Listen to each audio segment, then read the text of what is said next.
చూపాలి, ప్రేమ చూపాలి.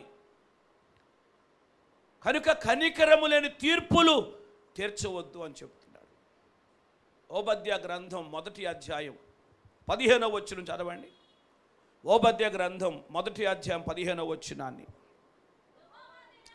యెహోవా దినము ఎవరి మీదకంట?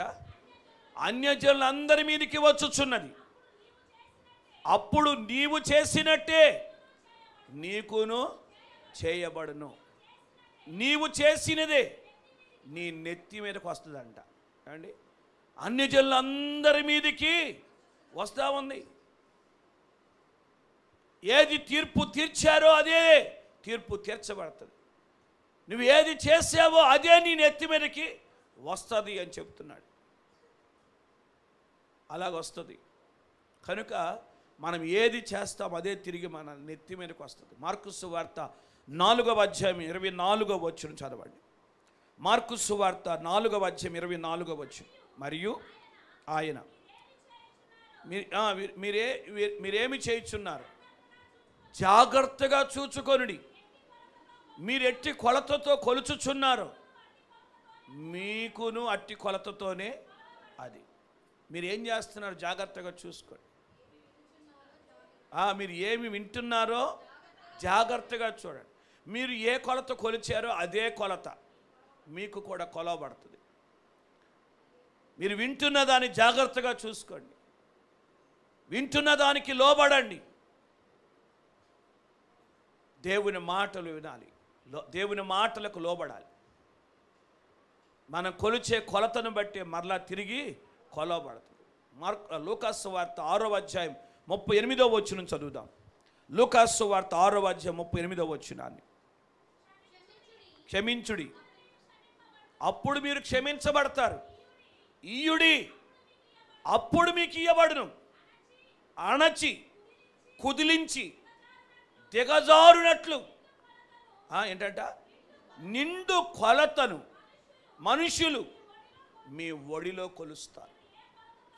మీరు ఏ కొలతతో కొలుస్తారో ఆ కొలతతోనే మీకు మరలా కొలవబడుతుంది అని చెప్పి కొలతను గురించి చెప్తున్నాడు. ఇక్కడ ఏం చేయాలంట? క్షమించండి, మీరు కూడా క్షమించబడతారు. ఇయ్యండి, అప్పుడు మీకు ఇవ్వబడుతుంది. ఏంటి ఇచ్చేది? ఏంటండి ఇచ్చేది? ఏమ్మా ఇచ్చేది అండి? ఈయుడి మీకు ఇవ్వబడును. ఏంటది ఇచ్చేది? స్తోత్రం. ఏమిస్తున్నారు? ఏమిస్తారు? ఆయన తీర్పును గురించి మాట్లాడుతూ ఈ మాటలు తెలియజేస్తున్నాడు. ఈయుడి మీకు ఇవ్వబడును అని అంటే చాలామంది అనుకుంటున్నారు కానుకలు ఇవ్వండి మీకు ఇవ్వబడతాయి అనుకుంటున్నారు. అలాగే బోధిస్తున్నారు చాలామంది. అక్కడ తీర్పును గుర్చండి. క్షమించండి, మీరు క్షమించబడతారు. ఇవ్వండి, ఏమండి? మీరు ఏమిస్తారో ఇవ్వండి. ఎలాంటి తీర్పు ఇస్తారో ఇవ్వండి. ఎలాంటి కీడు చేస్తారో చెయ్యండి. అయితే మరలా మీకు ఎలా ఇవ్వబడతంట? ఎలా ఇవ్వబడుతుంది? అణచి కుదిలించి దిగజారునట్లుగా. ఏంటంట? నిండు కొలతతో కొలుస్తారంట. అది యేసు రక్తమే. స్తోత్రం. నిండు కొలతతో కొలిసి మనుషులు నీ ఒడిలో వేస్తారని తెచ్చి. అంటే నువ్వే కొలత కొలిచావో, ఏ తీర్పు తీర్చావో, నువ్వే కీడు చేసావో, ఎలాగూ నష్టం కలుగు చేసావో వాళ్ళు ఇచ్చేవాళ్ళు తిరిగి మళ్ళా నీకు ఇస్తారుగా. అంటే నువ్వు చేసిందే తిరిగి నీ తల మీదకి వచ్చిందిగా. దేవుని స్తోత్రం. ఇప్పుడు వాళ్ళు ఏం చేస్తున్నారు? దాన్ని కొలిచి అణచి కుదిలించి దిగజారునట్టుగా అంత కొలత కొలిసి తీసుకొచ్చి ఒళ్ళేస్తారు. యేసు రక్తమే. ఇక ఆ కొలత కొలిసి మన ఒళ్ళో వేస్తే ఎట్లుంటుంది? అప్పుడు నేను ఏదో ఉండి ఉండలేక మాట్లాడాను, అప్పుడు ఏదో ఉండి ఉండలేక నేను తీర్పు తీర్చాను అని అన్నా కానీ ఉపయోగం ఏమీ లేదు. ఇంకా స్తోత్రం. నీకొచ్చే కొలత ఎలాంటిదంటే నిండుగా అణచి కుదిలించి దిగజారునంతగా తీసుకొచ్చి మనుషులు నీ ఒళ్ళో వేస్తారు. అందుకొరకే ఏం చేయాలంట? తీర్పు తీర్చకుడి అన్నాడు. దేవునికి స్తోత్రం. అందుకే తీర్పు తీర్చకుడి. ఇప్పుడు నువ్వు తీర్చే తీర్పు అది నిండు కొలత వచ్చి నీ ఒళ్ళో పడుతుంది. అణచిని తెచ్చి నీ ఒళ్ళో వేస్తారు, కుదిలించి తెచ్చి నీ ఒళ్ళో వేస్తారు. యేసు రక్తమే. స్తోత్రం. అర్థమైందా? నిండు కొలత తెచ్చి వేస్తారు నీ ఒళ్ళో. కనుక అలాంటి తీర్పులు, అలాంటి కొలతలు మనము కొలవద్దు. పరిశుద్ధాత్ముని యొక్క బోధకు మనం లోబడాలి. పరిశుద్ధాత్ముని యొక్క హెచ్చరికకు మనం లోబడాలి.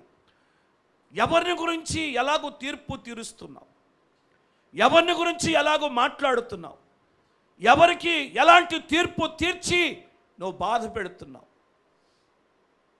తీర్పు తీర్చే పని మంది కాదు అండి. అది తిరిగి మన తల మీదకే వస్తుందంట, తల మీదకే వస్తుంది. ఉదాహరణగా చూస్తే న్యాయాధిపతుల గ్రంథంలో 1వ అధ్యాయం 7వ వచనంలో అదోని బెజెకు అనేటువంటి ఒక రాజు ఉన్నాడు. ఈ అదోని బెజెక్ అనేటువంటి రాజు ఇశ్రాయేలు రాజుల్లో 70 మందిని చంపాడంట. 70 మందిని ఎలాగూ అని అంటే వాళ్ళ చేతి బొటన వేళ్ళు, కాలి బొటన వేళ్ళు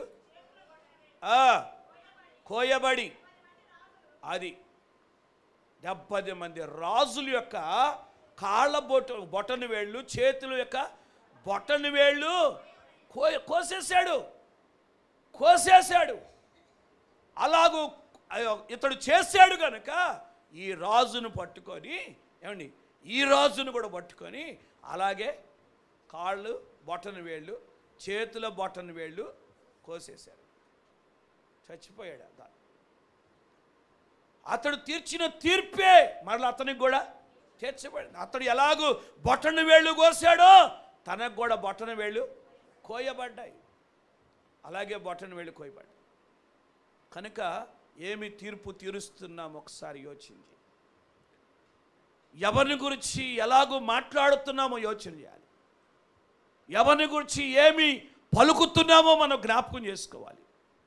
యోచన లేకుండా తొందరపడి ఏది పడితే అది మనం మాట్లాడటానికి, ఏది పడితే అది తీర్పు తీర్చడానికి వీలు లేదు. ఆ కొలత కొలవబడుతుంది. కనుక అలాంటి పరిస్థితికి గురి కాకుండా ఉండాలని గ్రహించి ఒక రోజున క్రీస్తు న్యాయపీఠం ఎదుట నిలబడవలసి ఉంటుందని గ్రహించి తీర్పు తీర్చటానికి ఎంతైనా సరే నువ్వు తగ్గించుకోవాలి. అలాంటి పరిస్థితికి రానివ్వద్దు, అలాంటి పరిస్థితికి లోనవ్వద్దు. దేవుని వాక్యాన్ని గ్రహించి ఎంతైనా సరే దేవునికి లోబడాలి. దేవునికి స్తోత్రం. ఇర్మియా గ్రంథం 51వ అధ్యాయంలో కానీ 51:24, ప్రకటన 18:6, 137వ కీర్తన 7-8 వచనాలు చూస్తే బబులోనుకి తీర్పు తీర్చబడిన స్థితిని మనం చూస్తాం. బబులోను ఇశ్రాయేలు ప్రజలకి ఎలాంటి తీర్పు తీర్చిందో, బబులోను యూదులకు ఎలాంటి తీర్పు తీర్చిందో అంతకంటే కూడా భయంకరమైన తీర్పు బబులోనుకి తీర్చబడింది. ఆ వచనాలన్నింటిలో బబులోను గురించి రాయబడింది. బబులోనుకి తీర్పు తీర్చబడింది. బబులోను తీర్పు తీర్చబడితే ఒక్క దినమందే ఆ పట్టణము నాశనం అయిపోయింది. ఒక్క దినమందే ఆ పట్టణం నాశనం అయిపోయింది.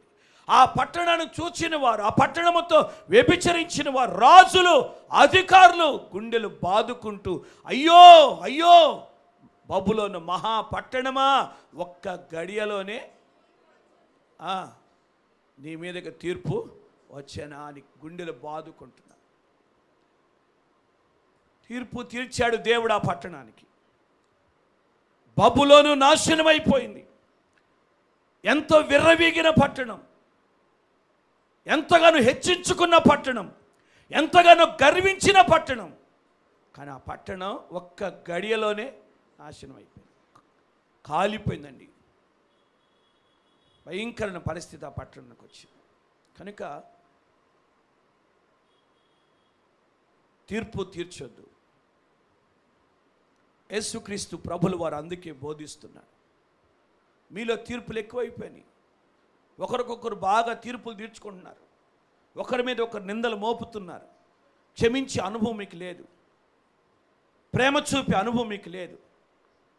మీలో ప్రేమ లేదు, ప్రేమ చూపట్లేదు, ఆదరించట్లేదు,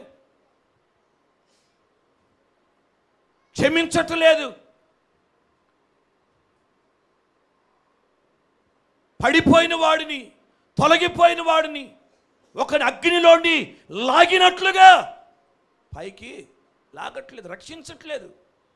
తీర్పులు తీర్చటమే నేర్చుకున్నారు మీరు. ఇలాంటి పరిస్థితుల్లో మీరు ఉన్నారు అని యేసుక్రీస్తు ప్రభుల వారు హెచ్చరిక చేశారు. కనుక దేవుని వాక్యాన్ని బట్టి మనం కూడా గ్రహించాలి. ఎవరైనా తొలగిపోవచ్చు, ఎవరైనా తప్పుగా మాట్లాడవచ్చు, ఎవరైనా సరే వాక్యానికి విరోధముగా ఏదైనా సరే చేసి ఉండొచ్చు. కానీ వారిని ప్రేమతో దగ్గరకు చేర్చుకొని వారిని క్షమించి వారిని ఆధ్యాత్మికంగా బలపరచగలిగితే బలపరచు. లేదంటే ఇక వాళ్ళు లోబడ స్వభావం అయితే, కుక్కలాంటి స్వభావం అయితే, పందిలాంటి స్వభావం అయితే వాళ్ళు ఎదుట పరిశుద్ధమైన దాన్ని వేయద్దు. ముత్యములను వాళ్ళు ఎదుట చల్లొద్దు. వదిలేసి ఒకరోజు దేవుడే తీర్పు తీరుస్తాడని దేవునికి అప్పగించి నీ మట్టుకు నీవు నీ భక్తిని కాపాడుకుంటూ, నీ విశ్వాసాన్ని కాపాడుకుంటూ, నీ ఆత్మీయతను కాపాడుకుంటూ, నీ యొక్క ప్రార్థన జీవితాన్ని కాపాడుకుంటూ దేవుల్లో ముందుకు సాగాలి. వాళ్ళని చూసి నువ్వు కూడా తప్పిపోవద్దు. వాళ్ళు ఇలా చేశారు, వాళ్ళని దేవుడు ఏమంటలేదు, నేను కూడా చేస్తాను నన్నేమంటాడు. వాళ్ళు ఇలా తొట్టిల్లిపోయారు, దేవుడు వారిని ఏమంటలేదు, నేను కూడా తొట్టిల్లిపోతా, నన్నేం చేస్తాడు అని అనుకోవద్దు. నీ భక్తిని కాపాడుకోవాలి, నీ విశ్వాసాన్ని కాపాడుకోవాలి. ప్రేమ చూపించు. ఎవరైనా వ్యతిరేకంగా ఉన్నారేమో ప్రేమ చూపించు, క్షమించు, చేర్చుకో. లోబడే మనసు వాళ్ళకుంటే, మనసు మార్చుకునే అనుభవం వాళ్ళకుంటే, దేవునికి లోబడి పశ్చాత్తాపడి పాపాన్ని ఒప్పుకునే స్థితి కనుక వాళ్ళకు ఉన్నది అని అంటే వాళ్ళకు చెప్పు ఉపదేశం. వాళ్ళ ఎదుట పరిశుద్ధమైందని చెప్పు. ముత్యాలు జల్లు, వింటారు, లోబడతారు. కానీ కుక్కలాంటి వారికి, పందులలాగా పొరులాడే వారికి నీవు ముత్యాలు ఇచ్చిన ఏమాత్రం కూడా ఉపయోగం లేదు. కనుక దేవుని వాక్యాన్ని బట్టి గ్రహించు. తీర్పు తీర్చే పని మంద కాదు, తీర్పు తీర్చొద్దు. దేవుని వాక్యాన్ని గ్రహించి దేవుని సింహాసనం ఎదుట ఒకరోజు నిలవలసిన అవసరం ఉందని గ్రహించి క్షమిద్దాం, ప్రేమిద్దాం. తీర్పు తీర్చడానికి దేవునికి అవకాశం ఇద్దాం. ఆయన న్యాయపీఠం ఎదుట నిలబడినప్పుడు దేవుడే తీర్పు తీరుస్తాడు. కనుక యేసుక్రీస్తు ప్రభుల వారు ఆయన ఏ దోషం లేకపోయినా, ఏ పాపము లేకపోయినా, ఏ నేరము చేయకపోయినా ఒక దోషి నిలిచినట్టుగా యేసుక్రీస్తు ప్రభువు నిలిచాడు. అబద్ధపు సాక్ష్యాలు చెప్పారు, అన్యాయపు తీర్పు తీర్చారు. అయినా సరే యేసుక్రీస్తు ప్రభు ఒక్క మాట కూడా ఊరికనే ఉన్నాడు, మౌనంగానే ఉన్నాడు. ఆయనకు తీర్పు తీర్చటం రాదా? ఆయనకు మాట్లాడటం రాదా? ఆయనకి గద్దించటం రాదా? అయినా ఊరకనే ఉన్నాడు. ఎందుకు అని అంటే ఆయన అక్కడ మాదిరి చూపించాడు మనకి. రేపు దేవుడు తీర్పు తీరుస్తాడు, ఆయన సింహాసనం ఎదుట నిలబడతారు అని చెప్పేసి అది గ్రహించిన యేసుక్రీస్తు ప్రభు మౌనంగా ఉండి, అందుకే శ్రమపడ్డాడు, హింసించబడ్డాడు, దూషించబడ్డాడు, నిలువెల్ల నలిగిపోయి రక్తమంతా దారపోసి మన కొరకు ప్రాణం అర్పించాడు. కనుక ఇంత గొప్ప త్యాగం చేసిన యేసయ్యే మన మాదిరి, ఆయనే మన ముందు ఒక గొప్ప సాక్షి. ఆయన జీవితాన్ని మనం మరి గ్రహించుకొని యేసులాగా మనం జీవించగలిగితే, ఆయనకు లోబడగలిగితే, ఆయన మాట వినగలిగితే గొప్ప కార్యాలు చూడగలుగుతాం. కనుక ప్రార్థన చేద్దాం. అందరూ తలలో వంచండి, కళ్ళు మూసుకొనండి, ప్రార్థన చేసుకుందాం. అందరూ తలలో వంచి కళ్ళు మూసుకొని ఒక్క నిమిషం పాటు చెప్పబడిన వాక్యాన్ని బట్టి ప్రభుని స్తుతిస్తూ ప్రార్థన చేయండి. ఎవరు మౌనంగా ఉండొద్దు, ఎవరు అనాలోచనగా ఉండొద్దు. ఇప్పటికే తీర్పు తీర్చి తీర్పుకు సిద్ధమయ్యేవేమో, తీర్పు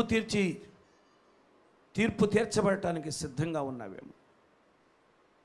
ప్రభు సన్నిధిలో మనల్ని మనం అప్పగించుకొని, ప్రభువా నన్ను క్షమించు, నేను మనుషులకు తీర్పు తీర్చాను, పరులకు తీర్పు తీర్చాను, నా సహోదరులకు తీర్పు తీర్చాను, సేవకులకు తీర్పు తీర్చాను, కానీ ఆ పని నాది కాదు అని ఈరోజు నాతో మాట్లాడావు. నేను ఎవ్వరికి తీర్పు తీర్చకూడదని నాతో మాట్లాడావు.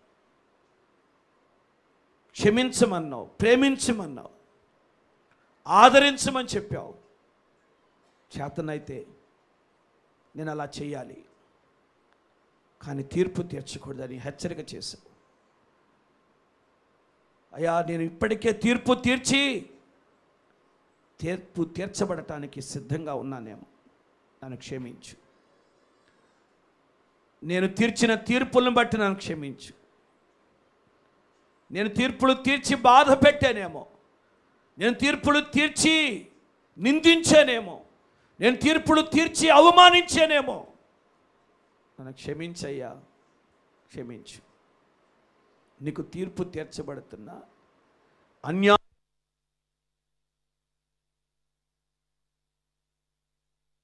మౌనంగా ఉన్నావు.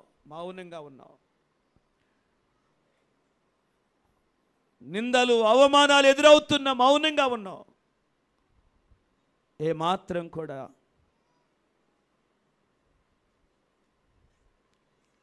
నోరు తెరవలేదు, బదులు పలకలేదు.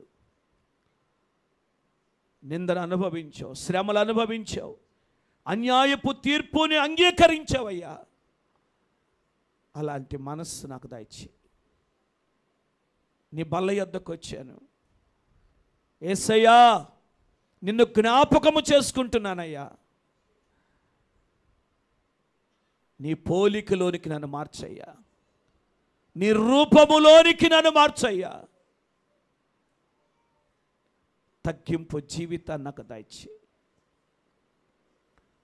తీర్పు తీర్చే విషయంలో తొందరపడ్డానయ్యా, క్షమించు. ఇప్పటికే నా సహోదరులకి నేను తీర్పు తీర్చేసానయ్యా, క్షమించు. ఇప్పటికే నా పరులకు నేను తీర్పు తీర్చేసాను, క్షమించు. ఇప్పటికే నా సేవకులకు, నా నాయకులకు, నా అధికారులకు తీర్పు తీర్చేసానయ్యా, క్షమించయ్యా, క్షమించు. తీర్పు తీర్చే పని నీది. నేను ఏ కొలత కొలిస్తే అదే కొలతతో నాకు కొలబడుతున్నావు. నేను ఏది చేశానో అదే నా నెత్తి మీదకి వస్తుంది అన్నావు. నేను ఏది కొలిచానో ఆ కొలత ప్రకారంగా నిండుగా ఆదివి అణచి కుదిలించి నిండుగా కొలుస్తారని చెప్పావు. తీసుకొచ్చి ఒడిలో వేస్తారని చెప్పావు. అదే తీర్పు తిరిగి నా యొద్దకు వస్తే అప్పుడు నేను ఏం చేయాలి? నా పరిస్థితి ఏంటి? నా కుటుంబ పరిస్థితి ఏంటి? నా పిల్లల పరిస్థితి ఏంటయ్యా? నన్ను క్షమించయ్యా, నన్ను క్షమించు. నన్ను క్షమించి తీర్పు నుండి నన్ను తప్పించు. తీర్పులోనికి రాక జీవములోనికి దాటిపోవునట్లుగా చెయ్యయ్యా, నన్ను క్షమించయ్యా అని ప్రభు సన్నిధిలో ప్రార్థన చేయి. ప్రభు సన్నిధిలో ప్రార్థన చేయి. నీ ప్రార్థన ప్రభు వింటున్నాడు. నీ ప్రార్థన ప్రభు వింటున్నాడు. ఈరోజు నువ్వు క్షమాపణ వేడుకోగలిగితే, ఈరోజు దేవునికి నువ్వు అప్పగించుకోగలిగితే, ఈరోజు దేవునికి నువ్వు లోబడగలిగితే ప్రభు నిన్ను క్షమిస్తాడు, నిన్ను ప్రేమిస్తాడు, నిన్ను ఆదరిస్తాడు, నిన్ను ఆయన చేర్చుకుంటాడు. తీర్పులోనికి రాక జీవములోనికి దాటిపోయేటట్లుగా చేస్తాడు. వింటున్నావా? ప్రార్థిస్తున్నావా? మొరపెడుతున్నావా? దేవునికి మౌనంగా కూర్చున్నావా?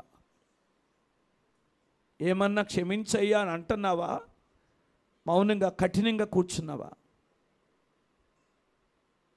ఒక్కసారి నీ జీవితం అంతటిని ఒకసారి పరిశీలన చేసుకో. ఎలాంటి తీర్పులు తీర్చావో నీకు తెలుసు. ఎలాంటి తీర్పులు తీర్చావో తెలుసు. నీ తీర్పును బట్టి ఎందరు కృంగిపోయారో, ఎందరు బాధపడుతున్నారో, ఎందరు వేదన పడుతున్నారో తెలుసు.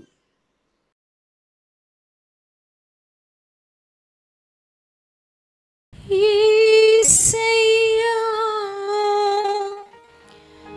నీవే నాకు మార్గము సత్యము జీవమయా. నిన్ను విడచి ఉండలేనయ్యా, నీ ప్రేమను మరువలేనయ్యా. నిన్ను విడచి ఉండలేనయ్యా, నీ ప్రేమను మరువలేనయ్యా. నన్ను ప్రేమించెను, నన్ను విడిపించెను, నన్ను దీవించెను, నన్ను బ్రతికించెను, అనుక్షణము రక్షించెను. యేసు అనుక్షణము రక్షించెను, అనుక్షణము రక్షించెను.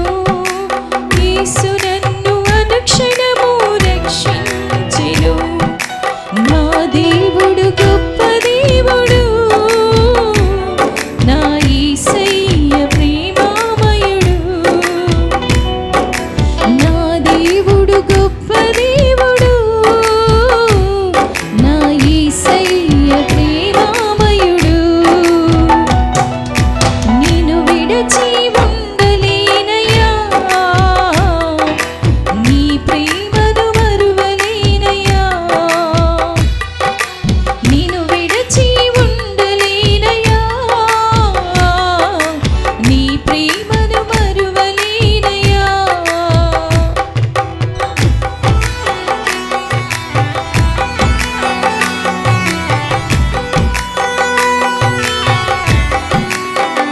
అందరూ చప్పట్లు కొట్టి దేవుని మహిమపరచుదాం. హల్లెలూయా. దేవునికి మహిమ కలుగును గాక.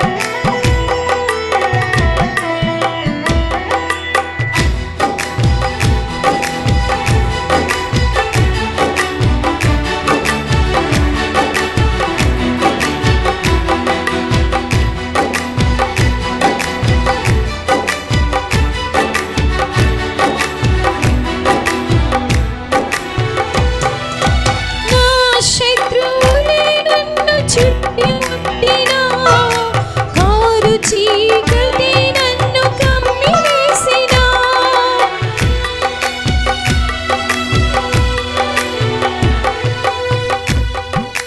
నా శత్రువులే నన్ను చుట్టుముట్టినా, చీకటి నన్ను కమ్మివేసినా, శత్రువులను చెదరగొట్టి నీ వెలుగు శత్రువులను చెదరగొట్టి చీకటిని వెలుగు చేసి ప్రతి క్షణము కాపాడెను.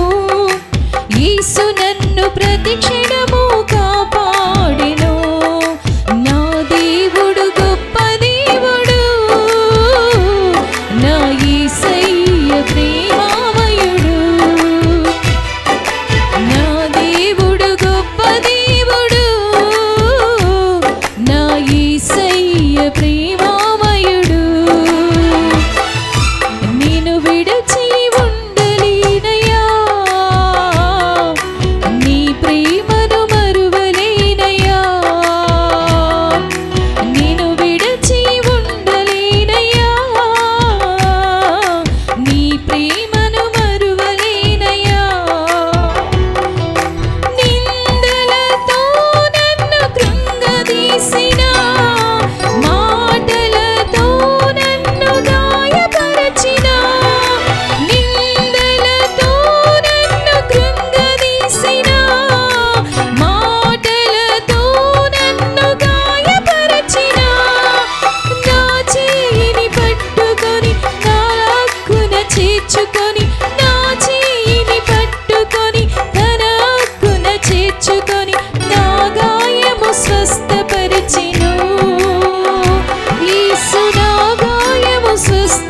విడచెను.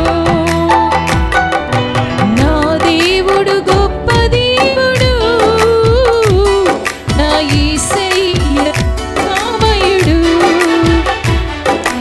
నా దేవుడు గొప్ప దేవుడు, నా యేసయ్య ప్రేమామయుడు. నేను విడచి ఉండలేనయ్యా, నీ ప్రేమను మరువలేనయ్యా. నేను విడచి ఉండలేనయ్యా, నీ ప్రేమను మరువలేనయ్యా. కన్నవారే నన్ను విడచి వేసినా, కట్టుకున్నవారే నన్ను వదిలివేసినా. కన్నవారే నన్ను విడచి వేసినా, కట్టుకున్నవారే నన్ను వదిలివేసినా. నా చేయిని విడువకుండా, నన్ను వదిలేయకుండా, నా చేయిని విడువకుండా, నన్ను వదిలేయకుండా, అనునిత్యము నాతో ఉండెను. యేసు అనునిత్యము నాతో ఉండెను, అనునిత్యము నాతో ఉండెను. యేసు అనునిత్యము నాతో ఉండెను. నా దేవుడు గొప్ప దేవుడు, నా యేసయ్య ప్రేమామయుడు. నా దేవుడు గొప్ప దేవుడు, నా యేసయ్య ప్రేమామయుడు. నేను విడచి ఉండలేనయ్యా, నీ ప్రేమను మరువలేనయ్యా. నేను విడచి ఉండలేనయ్యా, నీ ప్రేమను మరువలేనయ్యా. నన్ను ప్రేమించెను, నన్ను విడిపించెను, నన్ను దీవించెను, నన్ను బ్రతికించెను, అనుక్షణము కాపాడెను. యేసు అనుక్షణము కాపాడెను, అనుక్షణము రక్షించెను. యేసు అనుక్షణము రక్షించెను. నా దేవుడు గొప్ప దేవుడు, నా యేసయ్య ప్రేమామయుడు. నా దేవుడు గొప్ప దేవుడు, నా యేసయ్య ప్రేమామయుడు. నేను విడచి ఉండలేనయ్యా, నీ ప్రేమను మరువలేనయ్యా. నేను విడచి ఉండలేనయ్యా, నీ ప్రేమను మరువలేనయ్యా. నన్ను ప్రేమించెను, నన్ను విడిపించెను, నన్ను దీవించెను, నన్ను బ్రతికించెను, నన్ను ప్రేమించెను, నన్ను రక్షించెను, నన్ను విడిపించెను, నన్ను దీవించెను, అనుక్షణము రక్షించెను. యేసు అనుక్షణము రక్షించెను, అనుక్షణము రక్షించెను. యేసు అనుక్షణము రక్షించెను. నా దేవుడు గొప్ప దేవుడు, నా యేసయ్య ప్రేమామయుడు. నా దేవుడు గొప్ప దేవుడు, నా యేసయ్య ప్రేమ